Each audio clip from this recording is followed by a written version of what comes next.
You know what I noticed too? It was when we broke up. That's when I stopped eating beef and pork Ikaw? Nag-break daw kayo, saka daw siya tumigil kumain ng pork. and beef. And then ito lang, nag-start lang ako. Yung live. Alam mo yung live na yun? That's the first time I had a burger. I've never eaten a burger before. Makain sabi yung ano lang sa Jollibee. Crispy na Chicken. Sa Jollibee. Meron ba? Ay, ang sarap nun. Gusto ko din yun. Burger? May ano, barbecue. Ay, sarap nun. Crispy. Pero tinanggal nila yung juice. Di ba yung chicken, yung juice? Oh. Why did they take that out? Ginawa nila, bread, parang fillet. Fillet na sobrang... Di ba when you bite it? Oo nga, ba't yung tinanggal Jollibee? Balik niyo yun. Yung chicken sandwich na sobrang juicy pare, yung pag ginanon mo, tatal. Di ba literal tatalsik yung Ano juice? yan? Hindi ka tumatalsik. Yung mayroong flavor?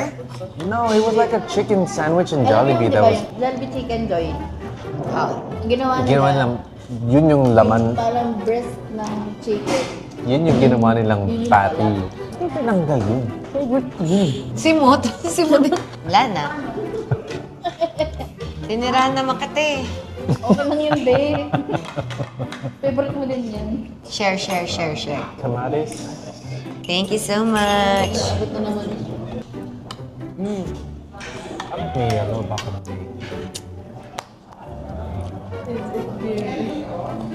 Ako, I'm gonna make something. I like to be creative with my food, you know. We Let me also. show you, let me show you, let me show you. Itatabi ko muna to.